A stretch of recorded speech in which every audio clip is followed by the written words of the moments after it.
Mabuhay Madayaw everyone. Today, I'm going to present you to about Barangay Inawayan, which is located in municipality of Santa Cruz, Davao del Sur. Inawayan is a peaceful community surrounded by beautiful nature. Most of the people here earn a living through farming and agriculture. The residents are known for being hardworking, friendly, and united. Even though it is simple place, it is rich in natural resources and has a very welcoming environment.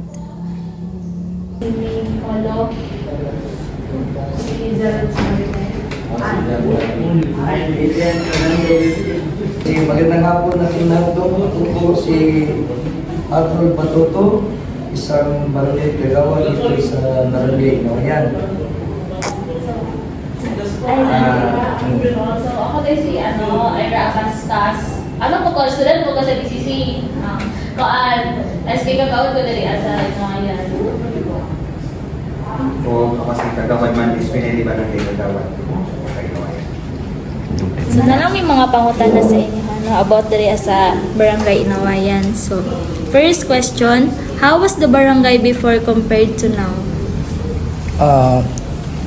Itong barangay namin, kung itandin natin sa ibang barangay, marami tayong dito, improvement nga nagawa. Makikita naman sa buong sitio nga marami tayong nagawa, like completing mga buildings natin dito sa loob. Meron na tayong nagawa mga ang tawag nito, yung sa isolation natin, at saka yung bagong tinayo ngayon. Ito na may mga PBR, science building. Sa ano natin, sa nagawa natin dito, talagang pinagsikapan natin sa buong council yan, sa leader naming kapitan si Danilo Bacal. Kaya nagawa natin ito sa pagkakaisa namin sa mga iske, tumutulong din. Kaya nagkakaisa kami. Yun lang po. Next question po is, what are the major changes or developments dari sa Inawayan? Number one, kung makikita nyo, ang bagong barangay building, di ba? Compare mo sa una, dito tayo sa una sa Picas, kumaga almost down na siya ba? So kung makikita nyo karon ang mga buildings na to kompleto na, natin mga facilities, pang health center. And then, kung makikita nyo, kung makasuroy mo entire sitio, almost concrete na ang dalan. And also, kung adto mo dito sa sementeryo, konti na lang, gamay na lang ang area na pwede i-concrete. Actually, magsugod naman hapit na May ongoing na naman 2 million na po para continuous sa yung completing. Para tuloy-tuloy na. Lahat-lahat maging successful na lahat na ang mga barangay roads. Almost na siya na nasa 90% na sementado na tanan concrete. Okay. So next question please, what challenges did the barangay experience? Nung hindi pa ako naging kagawad, malaki ang pagkakaiba yung dati na kasi ngayon kung makikita natin talagang malaking improvement na, at saka makikita naman natin kung paano na nagawa sa atin sa mga barangay official. Tutulungan kami. Yun lang ang Sa atong SK. Sa challenges, sa mga challenges. So, Laban sa mga sa mga challenges, gamay rin kita sa pagpa-implement sa itong mga projects is, ang number one jud nga challenge na mo is ang budget. So, dili man jud ako kaitag budget, pero sa tabang sa council, tabang sa atong kapitan, sa mga dako-dako, labi na ang aboitis, di ba, wadi? Natay sakto nga budget, makapangayo ta og tabang para ma-implement ang ato ang mga projects. And next question is, what tradition or practices are still preserved? What tradition or practices are still reserved? Ari sir, Ari, na actually ma'am, ang still na ano karon sa barangay Inawayan, ang culture nato, wala gyud nato napabayaan na as the same gapon sa una ug karon ang isa na ang plano sa barangay kung may exact yun nga information sa community, okay lang ba? Tapos kung ma-inform ang mga tao nga kung rasa na na-preserve na to ang sa bang kadalasan nga sinaunang tawag na sa Bisaya nang sinaunang tradition na to na like sa Islam community kanang bangka nga gihapon sila kanang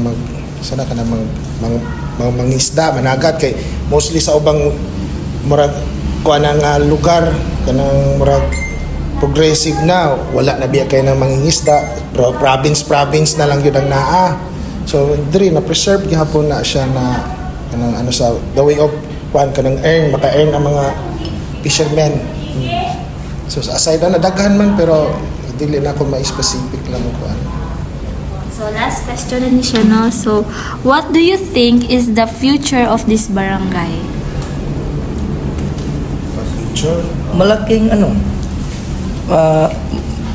marami pang darating na opportunity nga lalong gumanda ang natin ang sitwasyon sa barangay Inawayan kasi tulad nito marami tayong malalapitan mga doon sa LGU kung anong gagawin natin sa barangay para lalong ang tawag nito maglambot siya o asenso ba ituloy pre mga future plan sa barangay like karon ikumpara dati during 80s or 90s na karon to 20s so lahi na gyud like a building mga infrastructure na natay daghang kalsada lights so kumpara nimo sa karon so more may plano pa kung maayo yung pagdala sa barangay like sa mga barangay official na hopefully na makakuha tag budget nga matabangan ta sa national government na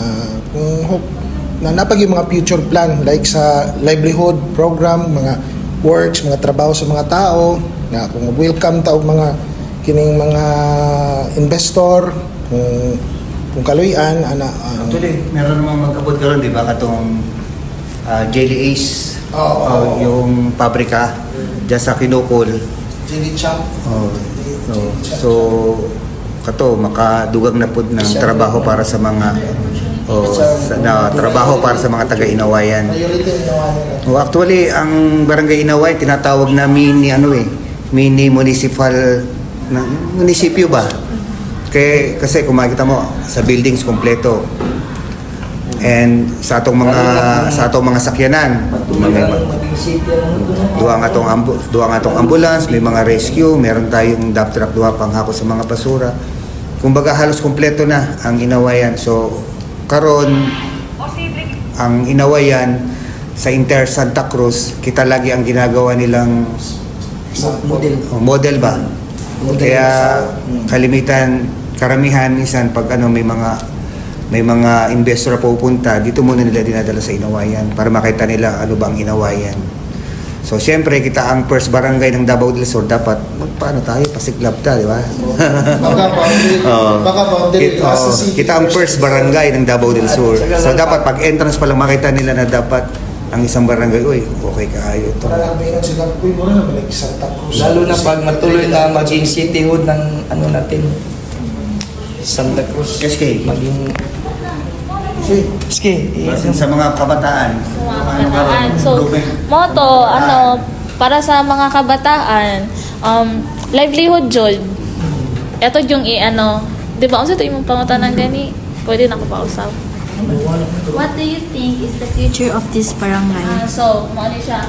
So, ang future sa barangay, especially sa SK, is madungagan jud ang opportunity sa mga kabatanunan, especially in livelihood, kay educational assistance, then para accessible ang SK sa maduulan ang SK sa mga kabatan-unan. Ano jud na? Kagawad, Medyo ako gusto. Boris, anong mahaman kung Ko picture, sa picture. future na kagawad sa tourist? Former SK or Former SK Question chairman. 4 is, what do you think is the future of this barangay?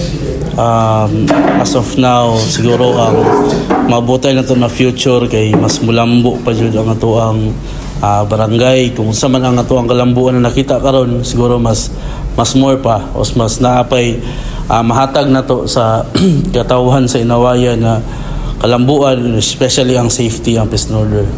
So muna ang pinaka-importante o labi na sa mga health sa health sa to ang health center.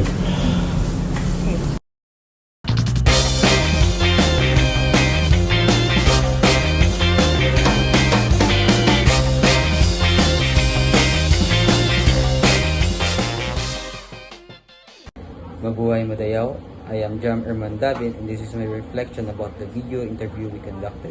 So in the video interview we conducted about Barangay Inawayan, we learned many things. We discovered how the barangay started and how it was changed over time. We gained a deeper understanding of the lives of the people before and now. So studying local history is important because it allows us to see the origins of our community. It also helps us to appreciate our culture and traditions more. So overall, I realized that even though there have been many changes, unity among the people in the barangay is still important. Their experiences and cooperations inspired us and contributed to the development of Inawayan.